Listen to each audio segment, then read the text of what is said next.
Yeah, let's talk about it.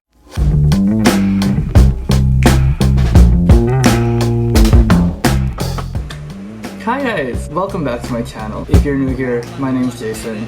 Hi, nice to meet you. In today's video, we're gonna talk about the chaotic mess that was 2020. Currently filming this towards the end of it. Thank God. If it turns out we have a December 32nd this year, I will literally riot. But let's recap this entire year, you know, and kind of just reflect on what happened and see what we can come up with for 2021, because surely it's not gonna be that bad, right? Right? Anyways, January. I think this was the point where COVID was starting to appear on the news, but like very, very minimal. You know, like not a lot of news sites were covering it, but it was there in the news somewhere. A few people were talking about it. And then we move on to February when people were starting to panic. That's when it started showing up in a lot of other countries, if I can remember correctly. And that's my fan. I'm so sorry if you can hear it. I will admit, I was one of the people who pretty much called it like a glorified flu. Messy take. I take that back. Shouldn't say that now that I know what I know. Let's move on to March. That's when lockdown happened for a lot of people. Not America, let's not talk about that. March was when Australia started implementing its first few periods of lockdown. Okay, let me just tell you how bad this experience was as a uni student, right? I do a business and double degree. What am I saying? I do a double degree in business and games at uni, going into my third year in 2021. And let's just say that a lot of my subjects in the first semester of this year, a lot of my subjects in my first semester of 2020 were meant to be on campus, meant to be full of group projects. Not a lot of it would have worked online. So imagine going to uni, enjoying the first month of being on campus again after waiting so long after a summer break, and then the campus just shuts down. Everything transitions online. Was not fun. Granted, a lot of my tutors and lecturers really did try their best to deliver what they could and what they couldn't, but it didn't feel right, is what I'm trying to say. They tried their best in how they would deliver content, and I commend them for that. But at the same time, the way the uni handled everything, with everyone going into lockdown, with study transitioning to online for the better part of the year. Keeping this quiet before I lose my degree, lol. The uni gave us a little bit of leeway in terms of our grades. The ones you failed won't count to your GPA towards your final GPA towards the end of the year, which is fantastic because no one survived that first semester, I don't think. Let's move on, we can talk about that at the end, if my camera doesn't run out of footage space. April. This was when I think a lot of people started to suffer. I was one of the people who enjoyed online class for a little bit, you know, not having to go to campus, having to stay at home, being able to nap all the time. April was when everyone started to realize just how bad online school was. Again, it wasn't the faculty's fault at all, but it was difficult having to wake up for an 8 a.m. lecture when all you're doing is, you know, being at home. Lots of distractions. Also not forgiving for a lot of people, considering like a lot of home environments are not exactly in their favor. Moving on to May. May was a big one for Twitter. I'll try not to gloss over this topic because it is a very serious one. May was when the Black Lives Matter protests were at the top of the trending pages on Twitter, on Instagram, wherever you look. Black Lives Matter was at the height of attention in the media. It is a very serious topic. I, as a non-Black POC, can't really say much about it. I know that there are a lot more stories that haven't come up in the media, a lot of stories that are being silenced. How do I word this? If you have the means to be able to donate to GoFundMe's, if you're able to sign petitions, if you're able to go to protests, please do. Please show your support. I'm editing this video right now and I'm stuttering a lot in this clip, but what I'm trying to say here is if you're able to sign petitions, donate to GoFundMe's, go to protests, wear a mask if you're going to, pretty much just show your support and amplify Black voices. I, as a non-Black POC, am not educated enough on the topic, so I can't really say a lot, which is what I was trying to say here. I'm sorry if it comes across in a very rude way. I'm trying not to be. I'm still learning, I'm still educating myself, I just don't feel I'm at a good place to be educating in something that I don't know a lot of information about. Listen to Black people when they're talking about these issues, amplify their voices, and show your support when you see injustice in the world. That's all I'm trying to say here. Let's go on to June. June was the end of semester. for me, and it just wasn't fun. Online exams are actually not that bad. You know, as a business student, I loved the online exams. My fan is going off again. Don't tell anyone this. But I am once again speaking over myself because I am saying a lot of things that my uni wouldn't like, so I'm just gonna shut myself up here. technically you're not supposed to do that, but it's an online exam.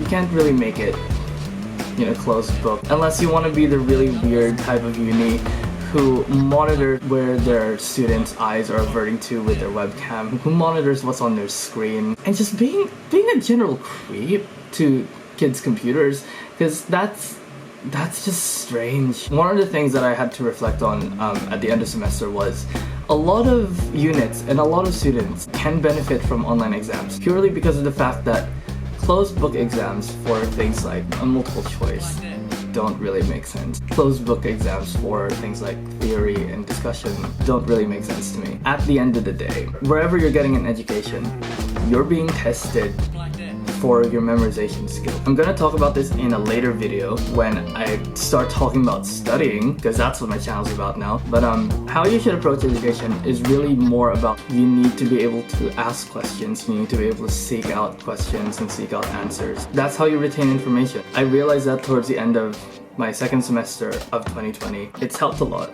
It really has helped a lot. And trust me, you're gonna need that. July. This was our semester break. Australia, or at the very least, my state of Queensland has been under lockdown still going to groceries and still getting essential. It has gotten to the point where I have been bored out of my mind doing nothing, so it wasn't fun. July wasn't a fun month, but August. I don't remember anything about August. No, hang on. Yes, no, August was actually just the beginning of the second semester. Let's talk about that. How my uni approached the second semester was pretty much saying they're trying their best to get most degrees, most units, most students back on campus with social distancing still in place. Obviously wearing masks, washing your hands, doing what you can to stay safe and stay COVID free. You know, the uni's doing their best to pretty much protect everyone. Coming back onto campus was really strange experience. Some of you may have experienced this already. For those of you who, you know, go to school or go to work, working and studying from home from like March onwards to July, that's already a very tough transition. And then going back on campus, going back to your physical like workplace, pretty much going back to normal, that shit's rough. Going back to uni was just, it felt like a ghost town. It felt almost illegal to be on campus. It just felt so wrong, like being there. Like I can't be the only one who experienced this, right? It just felt so wrong being on campus again. Moving on. September. Semester went alright, I think. In September, we didn't get a mid-semester break. Actually, let's talk about this. Usually we'd have a mid-semester break because we have a 13-week semester. We have two 13-week semesters every year. The first semester, your mid-semester break is after week 5 or week 6, maybe after week 7, but it's usually, your mid-semester break is usually smack bang in the middle. Semester 2, they don't do that.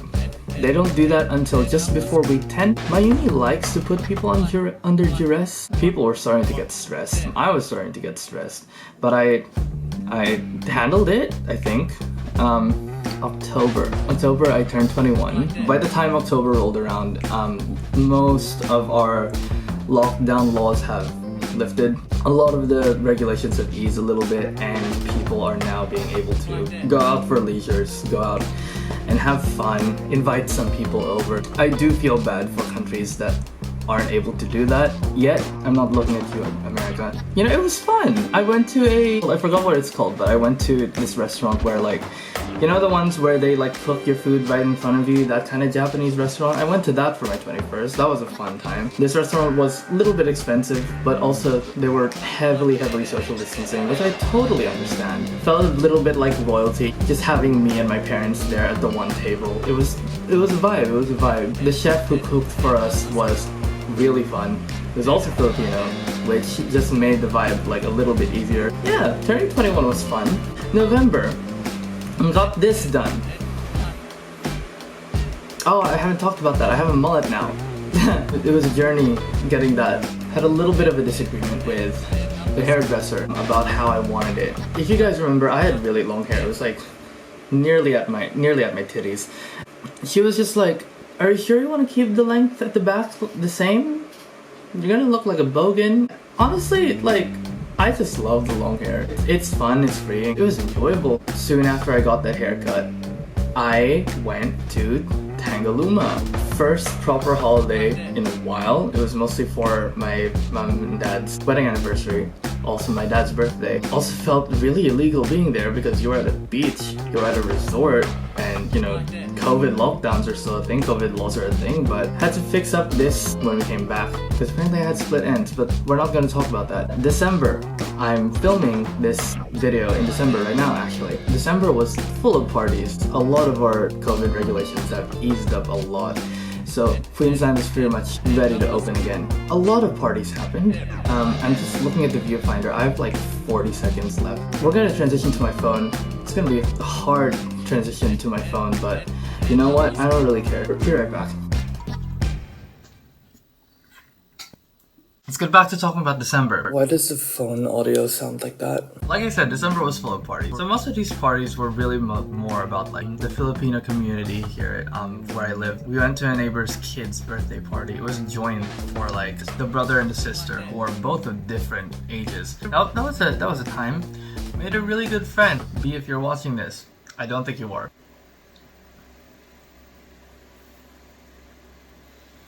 I don't know where I was going with that. After that, we had like a little Christmas party for me and my friends. Not gonna be bitter about it, you know? People could come, people couldn't. Can't really blame them. It's like the Friday before Christmas. A lot of them work retail, so it's really not my place to kind of call them out on that. It was a fun vibe. We filmed a little horror movie as well on my phone. It's not really a horror movie, but it's more like just random clips and then like spooky music in the background with like a narrator of sorts, kind of just like saying some creepy fuck shit. And then literally the day after, we had a Christmas party again for the Filipino community, and it was 70s themed. You know, everyone put in effort for their costumes, so it's like it's not really my place to kind of judge that, but I did have the best costume, I think, or at the very least I was the most stylish. So December is actually not over. What's the date today? It's like the 21st. It's the 21st. It's chill.